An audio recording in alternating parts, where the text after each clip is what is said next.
welcome to GraftCast, the podcast where we invite some of the world's biggest leaders and entrepreneurs to talk to you. Today we've got Renata Fernandes, who is the Director of Art at Silverstone Circuit, as well as Escapade Silverstone, which is a large hotel that they're building there. We're really looking forward to this episode and hope you are too. Stay tuned. Renata, welcome to GraftCast. Thank you. It's a pleasure to be here. Not far as well. I live very close, so it's all good.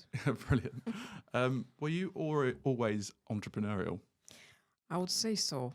To my own detriment in some ways, because I started working for myself very early. I was about 22 when I started creating my own stuff and opening my own businesses and things.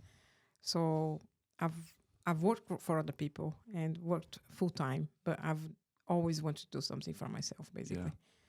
So, I went as far as creating things that failed miserably and some that were quite successful. But my first experience, entrepreneurial experience, was creating a company that supplied juices like innocent juices, the smoothies. Yeah. And I used to go to every weekend to a car boot sale and sell juices, and everyone wanted Coke. So at the time, there was no such a thing as smoothies and fresh stuff. And later on, Innocent arrived, and it was massive. And I was like, oh, I wish I had stayed longer because they are so successful. But yeah, that was my first failure, I would say. I think it takes failure as well to learn to achieve whatever you want to achieve as well. You have to test the waters and then make mistakes and learn and go from there.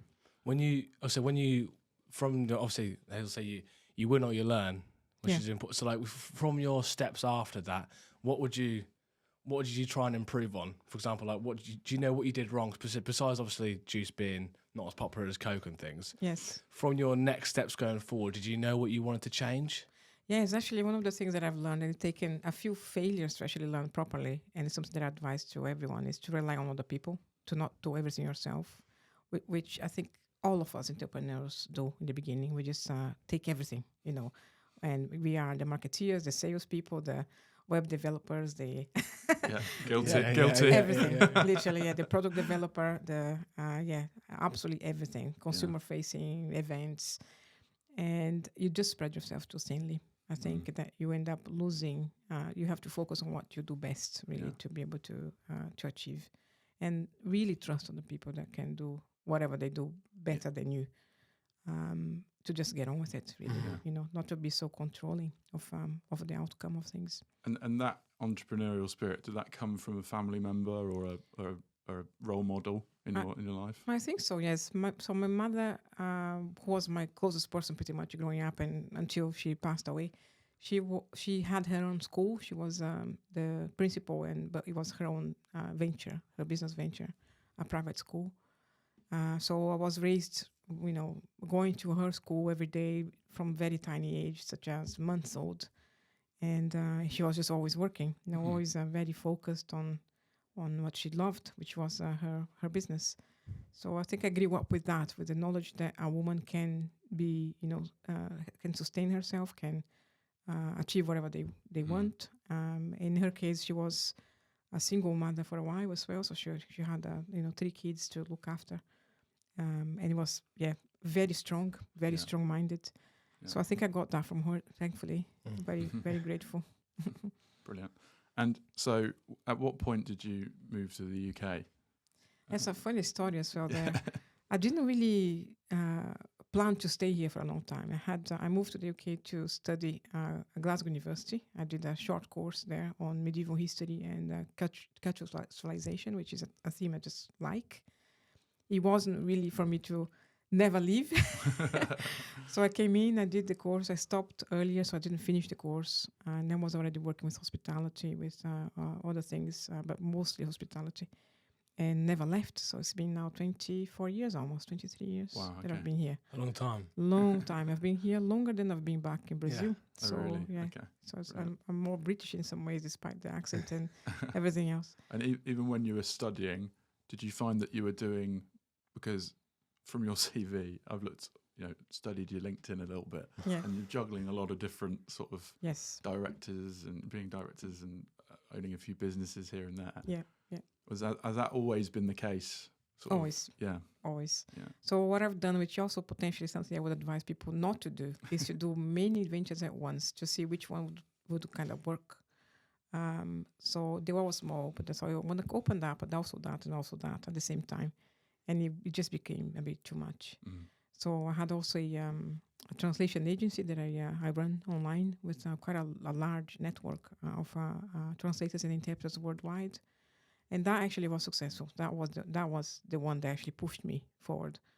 And that was parallel to actually doing everything else that I do, which is hotels, consultancy for hotels, marketing for hotels as well, curation of art, all that. So that was just an online business that kept going online. Yeah. And I had someone to support me, thankfully, that just helped me manage the work coming in and getting in touch with the translators and the interpreters as well. It was very much focused on revenue. That's it. Just whatever came in, I would give 50% to the translator and interpreter, and I would keep 50% for myself. Yeah. And that success allowed me to then move on forward and create a magazine about a publishing house. About a magazine was about luxury hotels and experiences, one-off experiences. That included cars, included art, and all that. So it was all very much linked to what I do now, which is hotels, art, cars.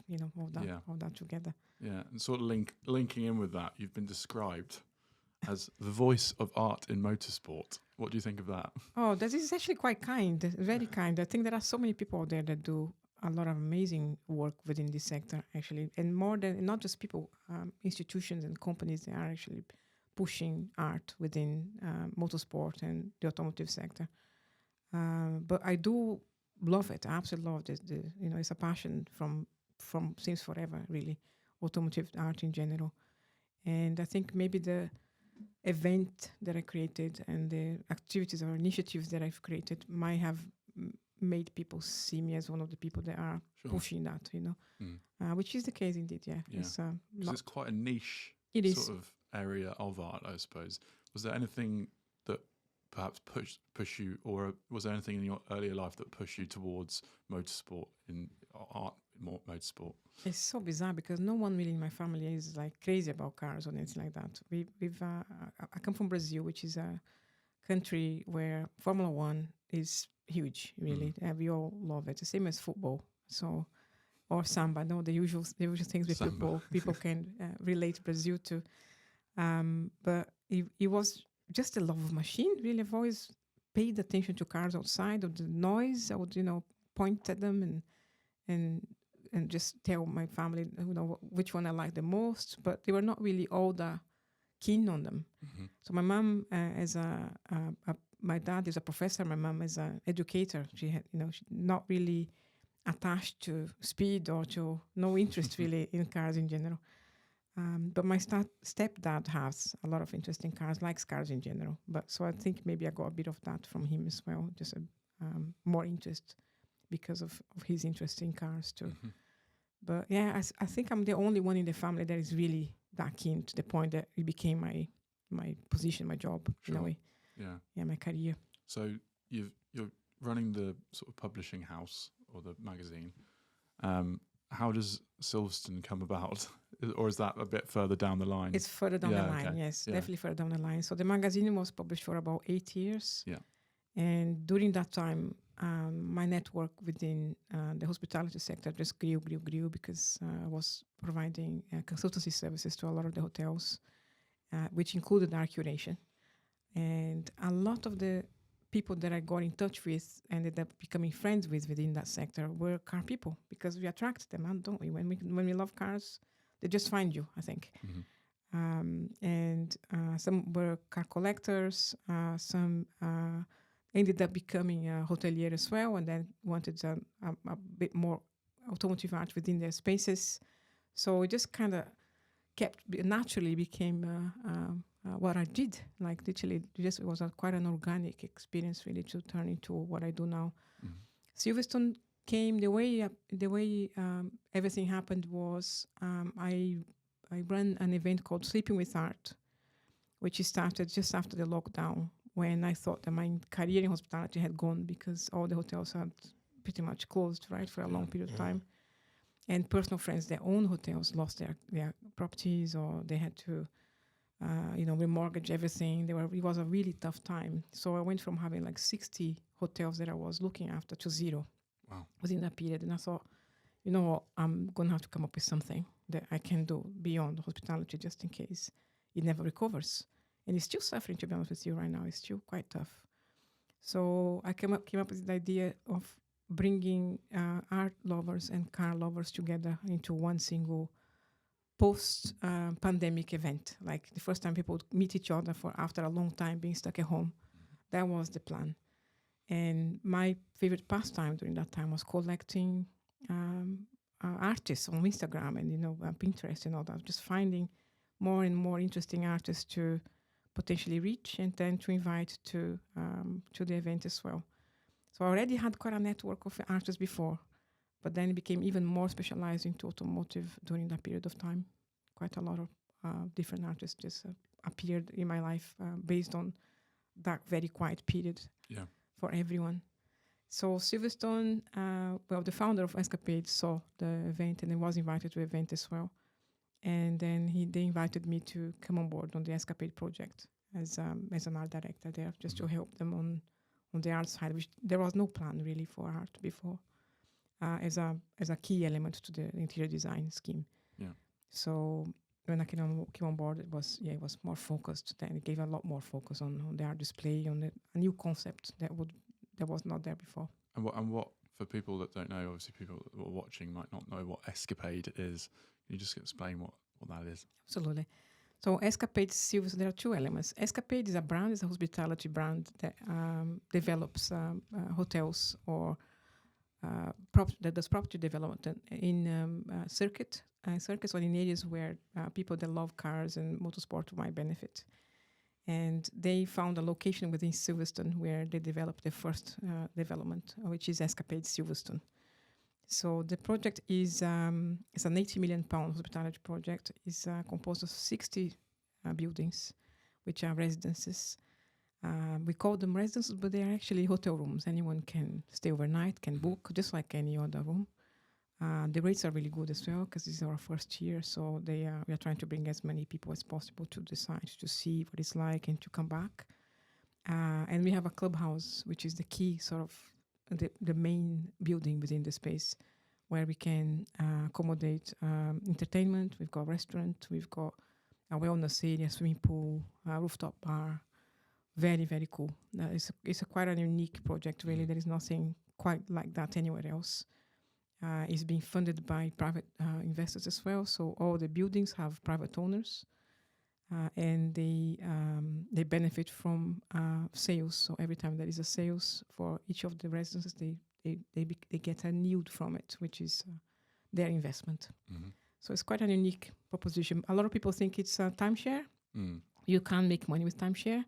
In this situation, you can. So you buy the property, and every time people stay overnight, you are making a fraction of that sale. So it's quite an interesting proposition there. It's very impressive just hearing you talk, and you got like, I was for like when you're not in the industry of entrepreneurship, and I was for like there's two different people now. I find there's lots of variety of people now. Before different business and understood it, my thought process of it was very secondary. Now in it, kind of like yourself, it's like you're constantly thinking of new ideas, how to push something. It's constantly on that personal growth, brand growth. Yes, it's nice because you've got so much going on, and it is very impressive. So what sort of, I would say, because there's quite some people listen to it now, especially in your industry being very niche, and what kind of advice would you give people on how to start on getting in the position you're in, or even into a business or entrepreneurship? What kind of advice would you give people in that area?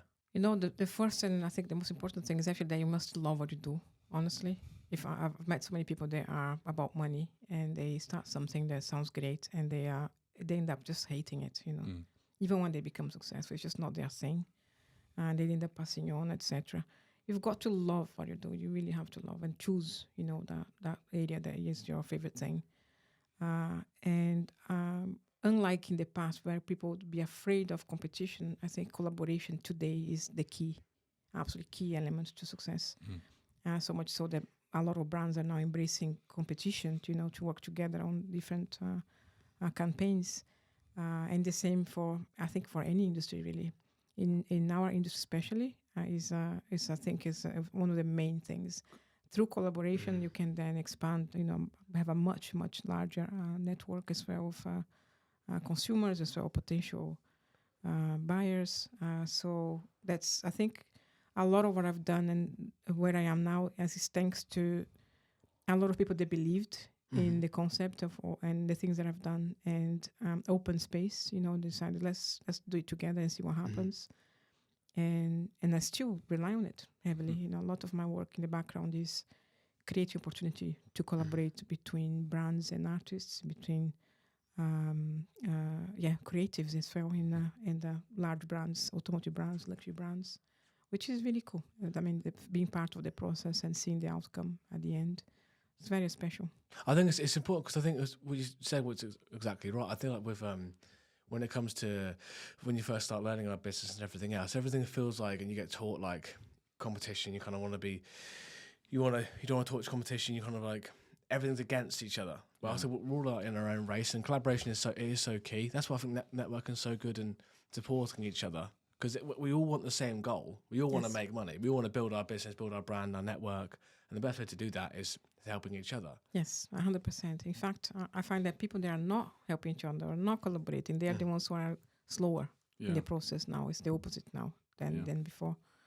And you also get to know really nice people. You can make fun, have fun on the way of growing your own business by collaborating and helping each other really on the way. At the end of the day, we are all the same boat, right? We are all trying to survive and do our own thing and leave something behind. So if you find people with a similar approach into what they work, into what they do, and the way they work, that is brilliant. It's actually worth the whole experience at times. The outcome might not be as good, but the journey was so fun that it's worth it sometimes. And so let's talk a bit about your role at Silverstone Circuit then. Just explain to our viewers sort of what is your role there and what it looks like on a day-to-day basis, I suppose. Okay. It's a lot of stuff. So I started as art director at Escapade Silverstone, and then one of the directors suggested that I expanded my role into the rest of the circuit by bringing more art to areas where there is no art, and to just really enhance the experience of the circuit as a whole. We are competing with really strong circuits overseas, Miami. There are Middle East is doing really well as well in terms of promoting art and cars together and motorsport together. So it was about time for Silverstone to kind of welcome people better in a way, to give better hospitality experiences as well, which include creativity, right? It just helps the whole experience.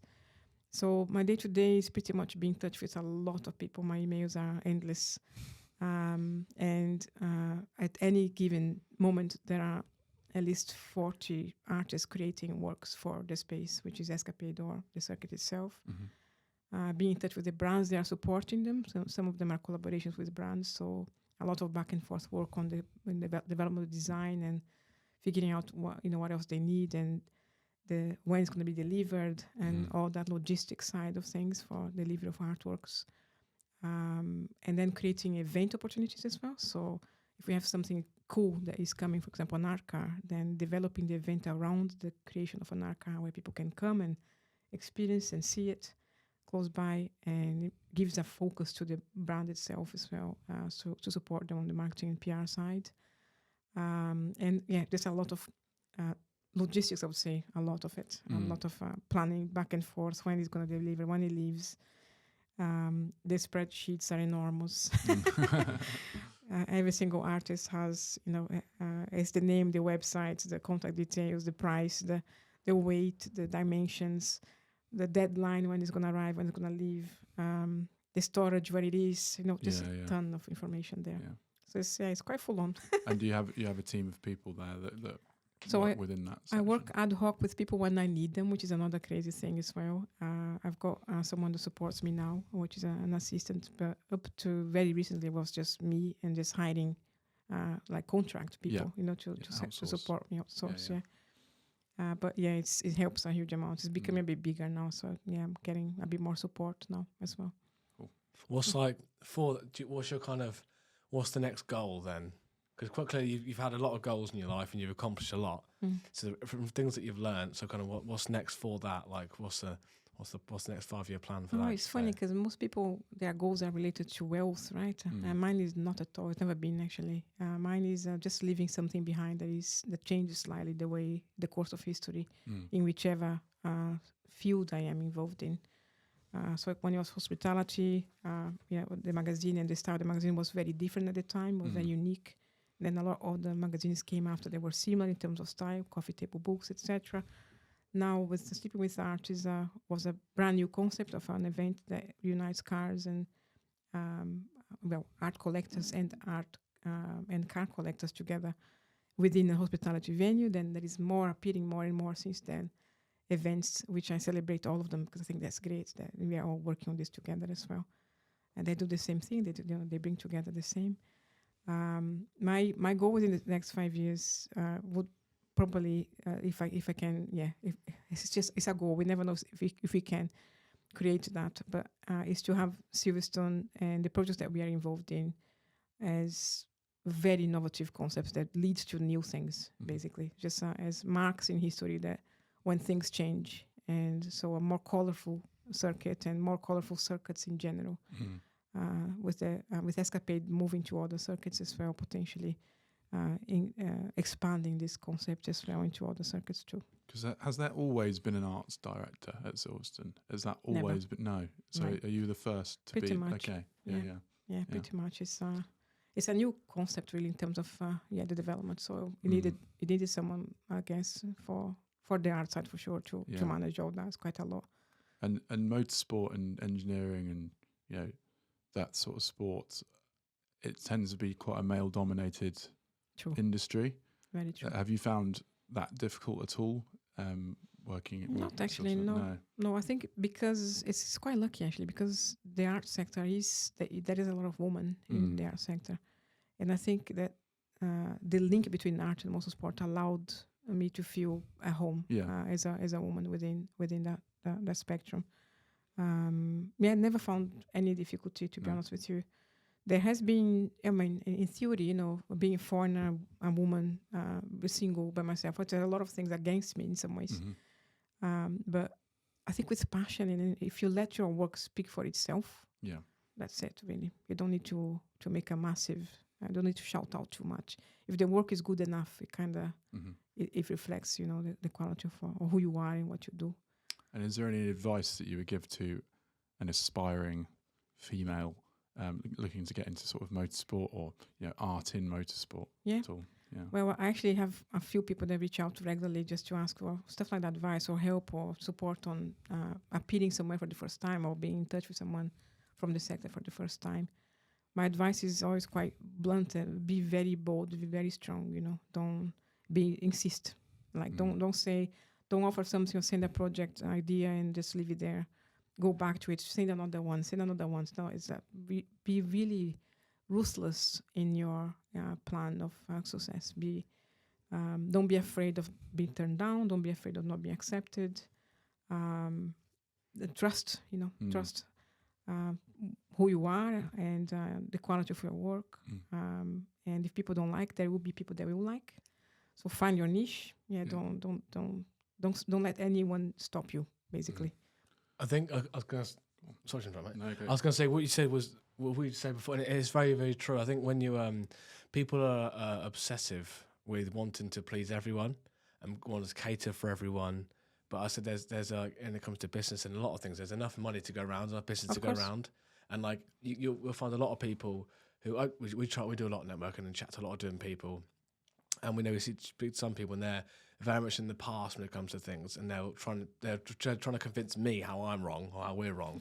We're just not. That's just, we don't need you don't need people like that. But there's people who will like what you're doing, pay for what you're doing, agree with what you're doing. So it's very true. I think people just who haven't been entrepreneurial and who are trying to start, sometimes their limiting beliefs come from other people. For example, on like not being scared to put yourself out there because of rejection. When like for yourself, you all have rejection, but it's what you learn from it helps you to grow. So I think that's a really You're very right with that. Yes. That's a good one to say. 100%. Sometimes the product can be perfect, can be amazing, but if you're not insisting on it, they might take a while for someone to see. It's the same for the juice thing that I had my first experience.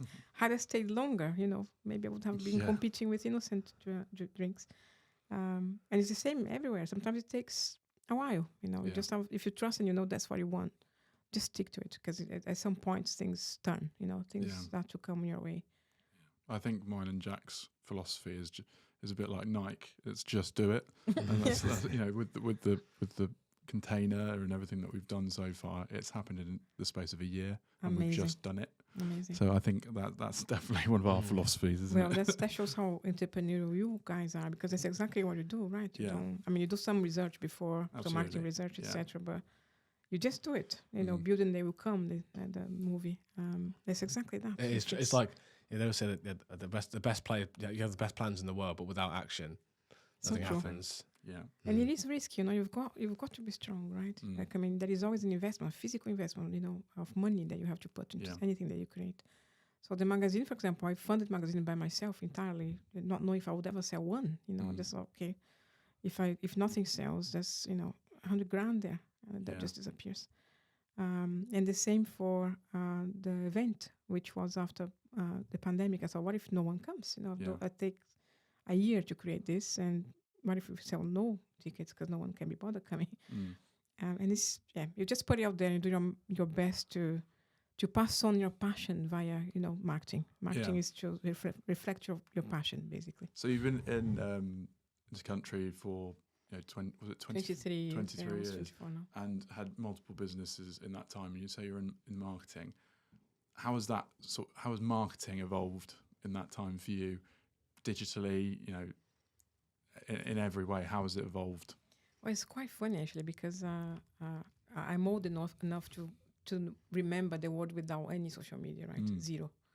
So the change is enormous from social media to now, absolutely huge, right? It was all before we would, print adverts in newspapers and magazines and hope for the best, and would never know ever if there was a return on investment there. You just print and do adverts. That's it. And it was a lot tougher in some ways. You had to go yourself everywhere. You had to go to all events and meet as many people as possible. So sales was a lot more face-to-face, rather than digital. So I guess the change is how quickly you can become a success with just social media now.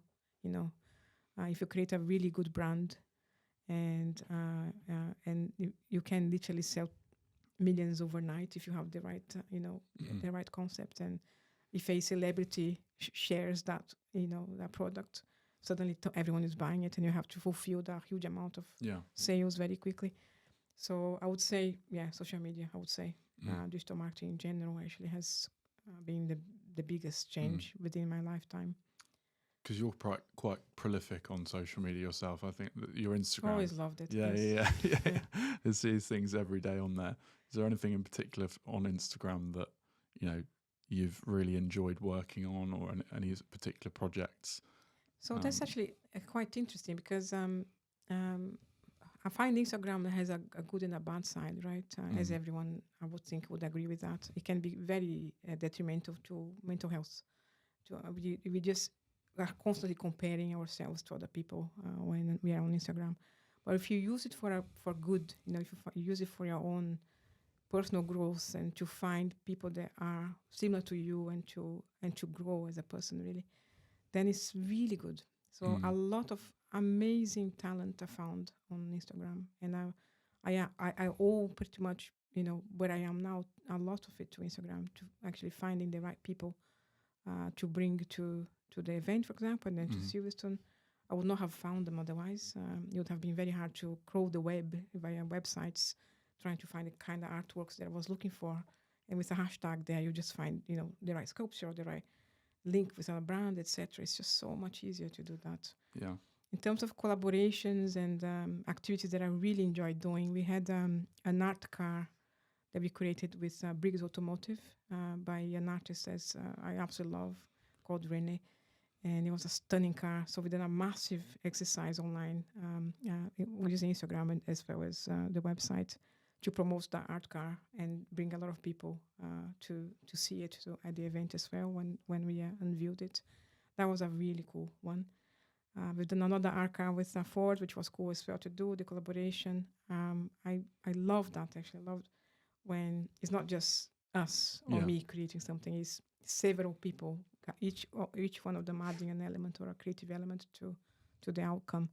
The quality is so big at the end, no matter how good you are. Just us with us ourselves, it's not the same as having other minds, other creative minds adding their input into the outcome. So Instagram is perfect for it. Just perfect for collaborations like that. Would you say with your first businesses, so how long ago did you do your first business? So you're 22? Yes. Yeah. Okay. Yeah. So a long time ago. A couple of years ago. Very kind of you, couple of decades. Do you think if you had your social presence now or the ability to create that social presence with socials, Instagram, with your first business, the Juice One, do you think it would have been more successful? Absolutely. Absolutely. This is the cool thing actually that this generation does not realize that, the power to reach consumers now is so much easier. Before it was going to, a fair or an event or car boot sale and wait and see if people buy it. That's it. You couldn't actually shout out more than that. So yeah, huge, absolutely huge. I think it is now because you can you can have businesses now where they just have a Instagram or a Facebook account, do no network, and you can do something so much more accessible now. Yeah. Where before it was I can imagine you probably weren't getting as many younger people starting businesses who weren't very progressive, because normally, for example, if they weren't going anywhere. So if they weren't going anywhere and there's no socials, they weren't really doing anything. Yes. So it forces people to put yourself out there more. Absolutely. But there is also, I think, there is a lack of education towards social media in general. That no matter how successful you are and relying on social media, you've got to stop and you've got to have a real life. I know a lot of very successful people that rely on Instagram to succeed. Influencers, they are very, very successful.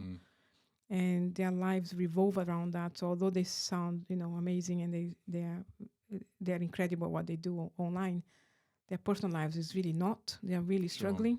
And I wish there was a way in the future going forward that we can educate and say, look, we're going to start a business. You're going to have to really rely on social and spend a lot of time on that. But you also have to really look after your mental health after. Really shut it off, every so often stop and completely recharge yourself, right? I would say there is the negative of success, and sometimes social media success can also be very detrimental. There is very unhappy people out there that, but they probably would be happy if they were not as successful as they are now. You know what I mean? I think you find people use socials for like for me, and we're trying to do the same. When honesty is, I think, the best policy in the way of you get a lot of people who, like, for example, on socials, it's very easy to say I'm absolutely amazing when everything's awful. So because it sometimes forces people to use it as a platform to show off or try and make yourself slightly better than someone else, and you're constantly comparing. Yes. And even though I'm trying to compare myself to someone else, and they're probably feeling awful as well. Exactly. But I think they look great, and I'm making myself. So it's that kind of vicious spiral, isn't it? Absolutely. And there's also a trend now of people following those that are like that just show themselves without makeup, without anything. They're fat, whatever. They're just saying, "This is my life, and I'm happy with how I am, and I'm not going to change for anyone." And the likes of Pamela Anderson. There's a whole new stream of people that are using Instagram in a way that is more real. And that makes us feel better about ourselves rather than worse. Because it makes you good on them. For doing what they are doing, despite their difficulties, their problems. It's really, really good. I saw a guy that I can't remember his name on Instagram, but he literally just did like his 9-to-5 job every day, like just going to work, answering to emails and stuff like that, and he actually ended up making more money from that. From his Instagram doing that than his actual job, and he was caught in a bit of a parallel. This is hilarious. That he just didn't know what to do with. So it's just people doing all sorts of stuff out there, isn't there? Absolutely brilliant. I mean, you see even YouTube. I mean, for car people, you spend hours watching a guy just fixing a part of a car, Yeah. right? And it's really boring, really, if you think about it. But there is nothing about the guy, it's not showing off. His hands are dirty, trousers falling down halfway his legs.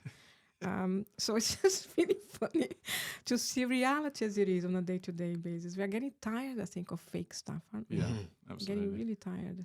Although, we went to a talk the other day and they were talking about AI avatars and how they're going to be people online that you won't be able to tell in a few years' time whether it's them or an AI avatar, which is quite scary, really. Very scary. Yeah.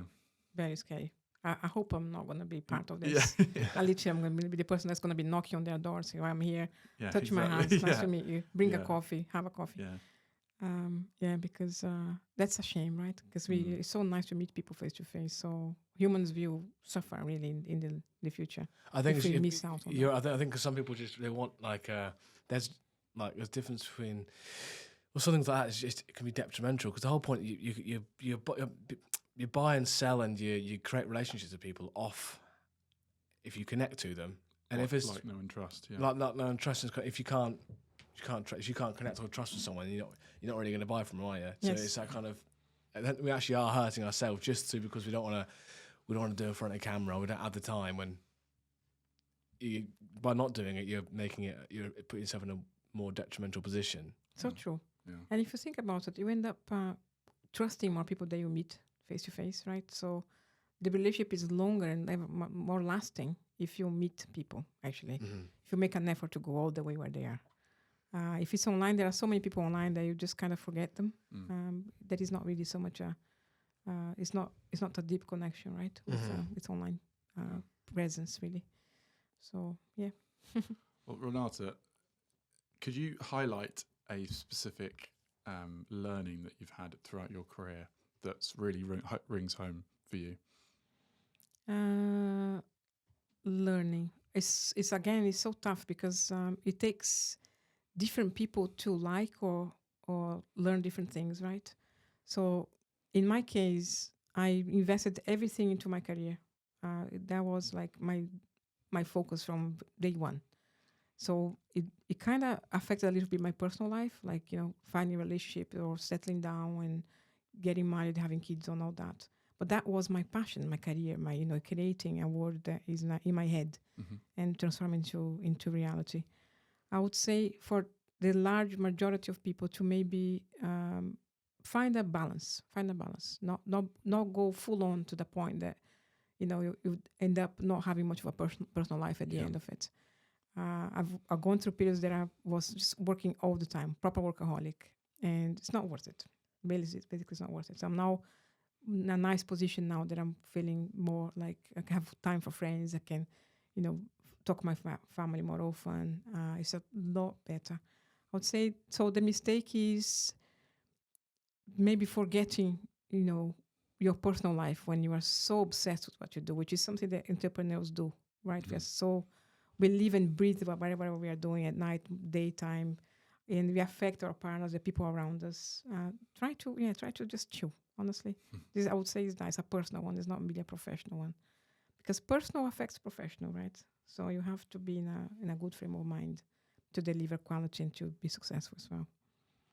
Thank you very much for It's a coming on pleasure. GraftCast. Thank you very much. It's Thank been you so a much, great too. episode. Thank you so much for Such a coming. pleasure. Thank you very much. Thank you. Wow, that was literally one of my favourite conversations. I don't know about you, Jack. That was really good. I found it really impressive. I thought we did a lot. She's doing loads. Yeah, I know.